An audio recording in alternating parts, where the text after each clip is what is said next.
Okay, so welcome back. Today we're going to talk about the number one mistake in writing magical creatures. If you don't know me, my name is Shea, and I help busy author moms write their novels while also handling everything at home as well. So, magical creatures don't fail because they're boring. They fail because they feel like decorations, as if they somehow don't belong in the story. Like someone took a normal animal, sprinkled some glitter on it, and gave it a cool name like Shadowfang or Moon Elk and called it world building, which I guess can work sometimes. But a better way to do that is with what I'm going to show you today. So it's not your fault if that is something that you did. It's more like a quiet internal, like, this doesn't, mean anything that your readers are going to get from something like that.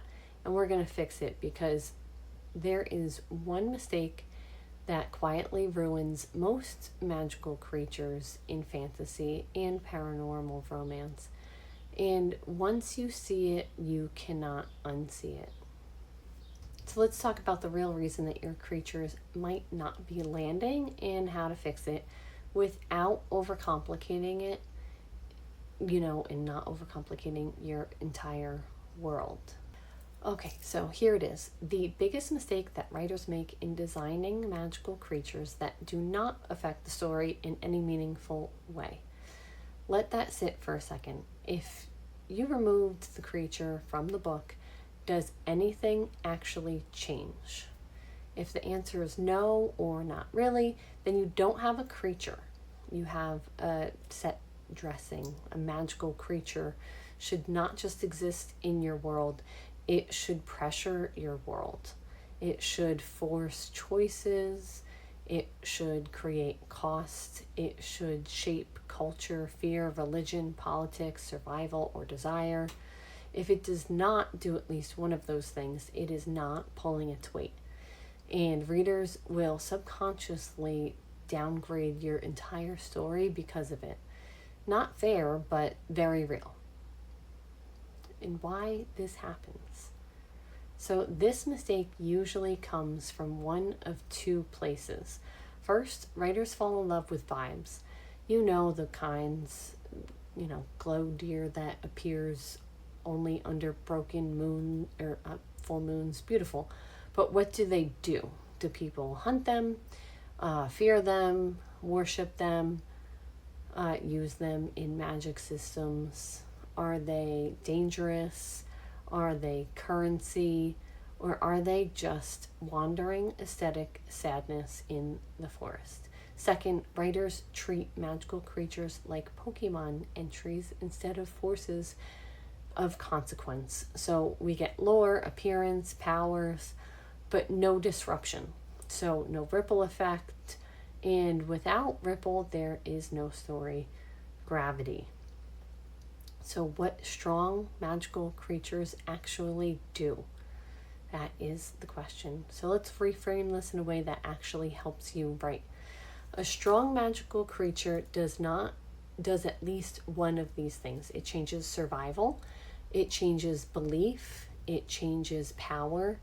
It changes love.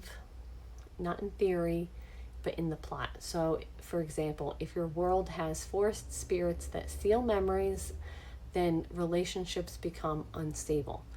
People cannot fully trust shared history. That affects romance, alliances, even identity. Now, the creature is not decoration. It is infrastructure. So, or imagine a creature that only appears when someone lies. Suddenly, politics cannot function the same way. Or a beast whose presence erases metal. Now, technology is limited. Weapons evolve differently. Societies build differently. So, do you see the difference? One version is cool creature in the forest, and the other version is this world cannot function the same way because of this creature.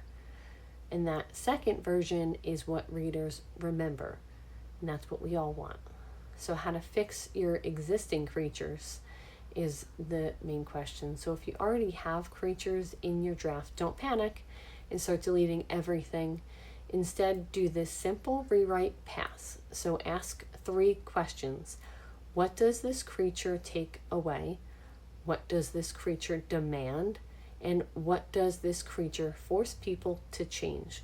So if you can't answer at least one of those clearly, then your creature is, underutilized in the narrative sense. So here's the important part. You do not need more lore. You just need more consequences to the lore that's existing. So instead of adding another paragraph describing the glowing wings or rare feather colors, you have to add a taboo, a rule, a trade-off, a social adaptation, something that makes the creature leave fingerprints on the world. So even a small, little thing changes everything. A creature that only appears during grief rituals will reshape how grief is expressed. A creature that feeds on spoken promises will destroy casual speech and elevate silence into currency. So now your world starts breathing. And final thoughts on this is that magical creatures are not there to impress the reader. They are there to pressure the story until it becomes unavoidable. So if your creature can be removed without breaking anything, it was never part of the ecosystem. So it was just a decoration in a forest that doesn't remember its own shape. And the final part is that if you want more help building fantasy systems that actually hold emotional weight and reader obsession, then I've got more videos on crafting magic, romance, tension, and world building that doesn't collapse under its own glitter. And if you're working on your own magical creatures right now, try rewriting just one of them using the consequence test. And you'll probably feel the story shift immediately.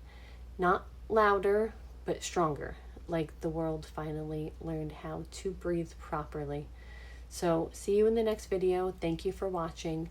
Definitely like, share, subscribe, all of the things. And if you want extra help, go to sheahulse.com, SheaHulse, and click on Romantasy app and just plug in your world and watch it help you completely draft your novel for free. Thank you and have a great day. Bye.